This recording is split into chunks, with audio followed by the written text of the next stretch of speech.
iyadoo deegaano ka tirsan gobolka Galgaduud ee bartamaha Soomaaliya uu ku dhex maray beelo walaal ah dagaal beeleedyo oo ka dhacay bariga gobolka Galgaduud ayaa nabadoonka guud ee beeshaasi oo ku sugan magaalada Dhuusmareeb waxa uu ugu baaqay inay ka shaqeeyaan nabadda iyo xasiloonida walaalaha isku beesha ee dagaalku ku dhex maray aaga ceel helan ay halka ku hakiyaan dhibta. inna ilaahi raaji'uun inna lillahi wa inna ilaahi raaji'uun inna lillahi wa inna ilaahi raaji'uun meeshaan maanta bahdan fadhida waxay tacsi tiraan yalow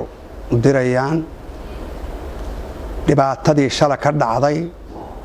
qalaanqal iyo kaxdhoomoodle oo hoos tagta degmada ceel la helay ama deegaanka ceel la helay aad iyo aad aan uga xunnahay dhibaatadaas marka waxaan halkan ka soo jeedinaynaa in dib dambe oo sadhicin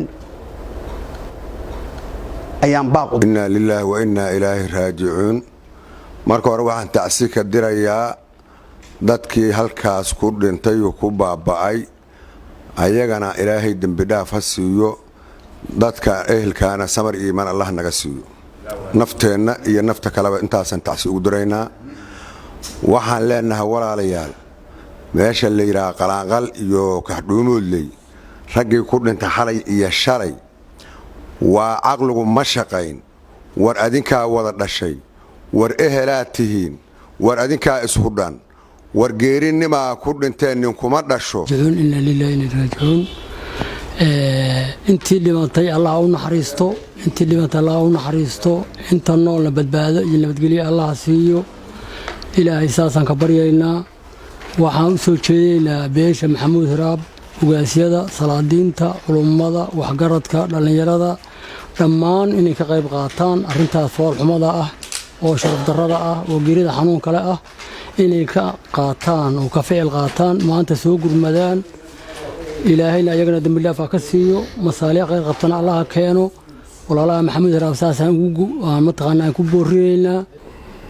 iyo odayaasha beesha Maxamuud Hiraab culumada beesha Maxamuud Hiraab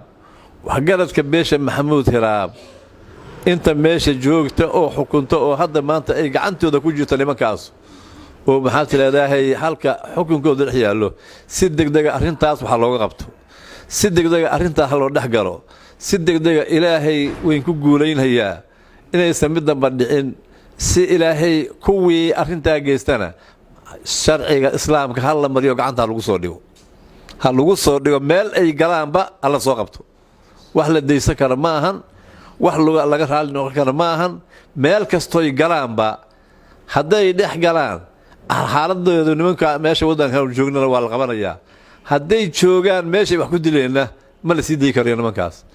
ha ogaadeen Maxamuud Hiraab meel ay joogaanba arintii shala dhacday intii ka dambeeyay ay gacanta ku soo dhigaan soo qabtaan وباقر نجدينه وأمر فرينه حقيقة ومحات لهذا أيهين مد كهبون كوا ضمنا أي محات لهذا وحقوق هذا كريان ولا ليال أذنكوا أدو مهاتسن رأى لقاء هذا أنت أرنت النظر مغل ليس يباقى نجا ما أنت دقيستي أنت أرتبا أرنت أصلا وحلاقة قبته محمود راميلي جوجان با وسوق المدان أيان كعصرنا نفس حرس محمود يونيفرسال تي في Dhuusmareeb.